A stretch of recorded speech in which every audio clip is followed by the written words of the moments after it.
Hi everyone, Ron from Combat Arts Institute of Australia here. Today I wanted to talk a little bit about something that's been setting the internet, or at least that portion of the internet that I see on a regular basis, ablaze recently, and that is the supposed feud between Krav Maga expert Ryan Hoover and the famous Gracie family from Brazilian Jiu-Jitsu. And this all started based on a few videos where, somebody demonstrates one technique, another person says that technique won't work. I'm not going to talk about which one I think is right or wrong, although I certainly have, a preference. But what I am going to talk about is why, depending on different circumstances, either of them can be right. And really looking at analyzing the underlying assumptions of violence or training for violence as a determinant for what we need to train, right? So each of them has their own approach, and the way that I see it, really the differences come from how they assume violence happens in the real world or in the self-defense context, as opposed to a martial arts or a combat sports context. Okay, and again, I'm not going to deal too much with who is right or who is wrong. I'm just going to talk about some of the assumptions that I think we need to include when we talk about self-defense. So you may have seen some of my videos on the dojo syndrome with regards to self-defense, and some stuff on my blog that's about how I think we should train for it, based on my experience and the people that I've trained with. So I'm going to delve into some of the assumptions I think need to be included in training for self-defense.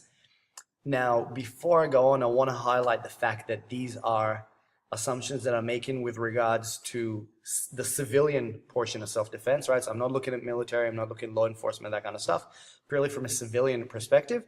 And in the context and environment that I am most familiar with, which is, a Western country where guns are illegal. Okay, so this stuff can still be applied in the US. We just need to modify a couple of things, and you'll see that most of it is pretty much the same anyway. So here are some of the assumptions I think if you're training for self-defense, you have to include in your training. Okay, number one, you always want to assume, even if you don't see them, that there is more than one attacker. Okay, simply put, it's better to assume there's more than one and be wrong than to assume there's only one and be wrong. Okay, so always assume there's more than one attacker, even if you don't see them. Number two, always assume that they are armed, again, even if you don't see them. Now, by armed, it can be a million different things, right? It could be anything from a shoe to a bazooka, right? And anything in between. So even if I don't see it, I'm going to assume that they have weapons that they can use, or they can find weapons that they can use. That's assumption number two. Assumption number three is assume that they're going to fight dirty. In other words, there's no rules, right? So competition, martial arts and combat sports, by definition are meant to be fair, right? You fight somebody at a designated time, you know who it's going to be, you know what the rules are, you know what you're allowed to do, not allowed to do. Everything else is stripped away to make the competition as even as possible, right? So you want two people at the same weight, with the same skill sets, and essentially they're just testing their skill sets. Self-defense is almost exactly the opposite. Most people who attack you are not looking for a fight, they're looking for a victim. Okay, so if that's the case, they are going to try and hit you when you're not looking. There's not going to be medical stoppages. They don't care about whether they hit you or what they hit you with. So eye gouges, headbutts, throat punches, groin kicks, back of the head, spine, ripping the ears, anything goes, right? If you go into a self-defense situation wanting to kind of fight fair, chances are it's not going to work for you because the other guy's not going to do it. Okay, that's assumption three. Assumption four is close range. Again, so I'm not looking at, like battlefields when we're looking at, long range weapons and stuff like that. Social violence, most of the time we're looking at stuff that happens when two people engage somehow, right? So if we're fighting at close range, especially with the effects of adrenaline, which I'll get to in a second, a lot of time we get to what we call the bad breath range, right? So two people will start fight, and a lot of time because of adrenaline and the warped sense of space that creates, people end up kind of like crashing together And that's why a lot of time fights do end up in close range or on the ground. Okay, so another assumption we want to make is that people are going to get close to you either by choice or just because of adrenaline. Assumption number 5 essentially ties the first 4 together. Okay, given the fact that you are fighting multiple opponents who are armed, who are going to fight dirty, who are likely to get close to you, that's 4, you can't afford to stand still. You have to keep moving. Okay, so if you just kind of plant your feet and stand down and try and throw down or wrestle with one guy, if there's more than one person and they are armed, they're going to fight dirty, you're screwed. This also means being on the ground is generally a bad idea. Okay, so that's number 5. Number 6, adrenaline. Okay, so adrenaline is a reality of combat, right? And adrenaline also affects everything in our system, right? So when we get adrenal dump or the fight or flight response, we become stronger, we become faster, we become more immune to pain. There are some good things that come with it. However, there's also some bad things that happen with it. We get tunnel vision, we get auditory exclusion, our ability to perceive time and distance becomes warped. People don't remember exactly what happened, or things feel like they're happening really fast or really slow. And our ability to perceive distance also changes. All of these things can affect how we deal with the situation. So again, if I get tunnel vision and all I can see is this because there's a threat right in front of me, make my hands even, there you go. If there's multiple attackers on this side and I'm locked there because of danger, then I'm screwed. Okay, so adrenaline is a reality of combat. It affects us, and we need to learn how to deal with it and expose ourselves to it. And we have to assume that it's going to make us, most of the time, worse than better off. The other thing that happens with adrenaline is our ability to use fine motor skills becomes severely impaired. Okay, so if you've ever been really scared, or you've been in a car accident, you've been in a fight, or you've been in a situation where your life was in danger or something like that, and then you try and write down afterwards like a police report or something like that, you find that your hands are shaking and you can't really concentrate. Pretty much exactly the same. Trying to do anything that involves a lot of fine motor skills when you are hyped on adrenaline is really hard. So in the self-defense context, that means that skills that are very technical, very long, very complicated are going to be difficult. I'm not saying impossible, but difficult to pull off. Okay, so that's number 6, that's adrenaline. Number 7, another really important one, and that's the environment, right? Our environment, to a really serious extent, dictates what we can and can't do, right? So I'm just moving my screen here a little bit so I can see it better. Much better. Okay, dictates what is and isn't possible, right? So tight spaces, uneven or dangerous or slippery terrain, poor visibility, weapons of opportunity, all that kind of stuff. These are things that we have to train for. And if we always train in a dojo environment where we have space, we know how much space we have, we know where the exits are, we know what we can and can't do, that makes it difficult.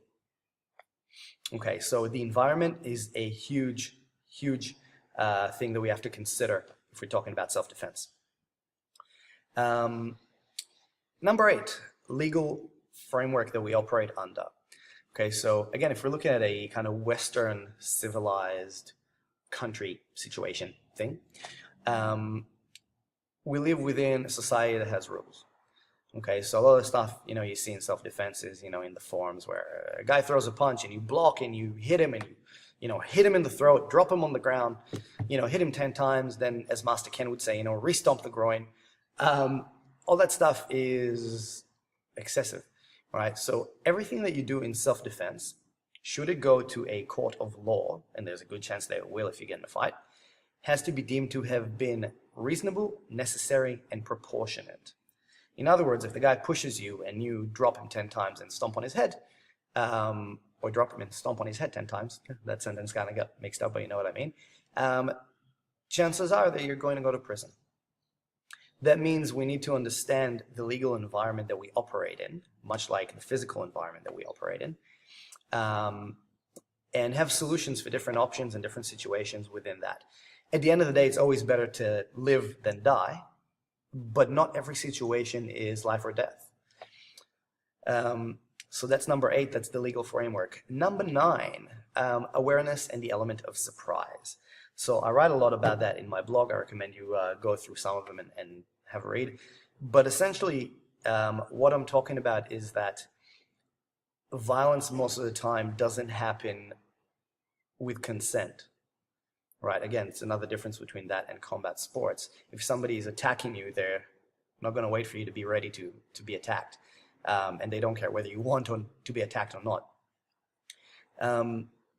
Plus, most attackers will have something that precedes the physical violence, which again, I'll get to in a second. So we need to be aware of our environment, and this is something that we need to develop on a regular basis. Now, it's something I've also seen a lot of people go, you need to work on your awareness, don't run with your headphones in. And that's kind of like where the issue usually is not discussed anymore. But there's not a lot that goes outside of it. At the end of the day, that's not helpful. Even if you don't run with your headphones in, if you don't know what to look for, then it doesn't matter, all right? And I'm quoting that directly from a blog by Gershom Ben Karen, which is excellent. I recommend you have a look at his Krav Maga blog. So we need to know what to look for as pre-incident indicators. In other words, what happens before violence ensues. And that leads me to the next topic. We need to have some skills with verbal judo and de-escalation. We need to know how to de-escalate and when it is appropriate to try it. And then we need to train it, just like we train all of our physical movements, right? So especially when we look at social and spontaneous violence, in other words, stuff that's not premeditated and it's not done by psychopaths or something like that, it's a social situation, not antisocial. A lot of the time you'll start with some sort of like posturing or distraction or dialogue or something like that before the physical stage. In other words, if we can stop it in that stage, much safer for us, better result for everybody. And that's stuff that we have to practice on a regular basis as part of our ongoing training. Okay, so that's number 11. Sorry, that's number 10. Number 11 is luck. Sometimes we get lucky. Sometimes the other guy gets lucky. Luck is always a factor. There's nothing that will work 100% of the time. So these are things that we need to be aware of. Okay, so these are 11 assumptions that I've kind of written down on my blog at the moment. There's other ones that you can include, but I feel that that encompasses quite a lot. Now, in the context of self-defense, if we train with these things in mind, it will affect what we might consider effective or not effective, or realistic and not realistic. So going back to the Hoover and Gracie discussion, you know, one side of the argument, oops, hand outside the screen, assumes that violence happens like this, so they train for that. The other side assumes that violence happens like that, so they train for that. And the argument is, for me, not so much about the technique, about what assumptions are right, and that is what determines what technique you need to use, right? Technique is incidental, like I said at the beginning. Everything is based on context. I have the one that I think is probably more appropriate based on the discussion. I'm not going to tell you which one. So let's settle it. The best self-defense martial art or system in the world, simply put, it's the one that works for you. Providing you train with these assumptions in mind and in a realistic manner, which I'll talk about in the next video, then there's a lot of different options that you can do, and not everybody can do what you can do, and you can't do what everybody else can do. So it is an individual thing. What do you need to do to train for self-defense is include these assumptions, analyze how violence happens in your context, i.e. where you live, the legal environment you operate, and so on and so forth, and then see how you can take what you know, based on whatever it is you train in, and modify it to suit those conditions. That's what you need to do. What you should not do is look at what you know, and then in the dojo modify attacks to make them work under your preferred conditions, okay?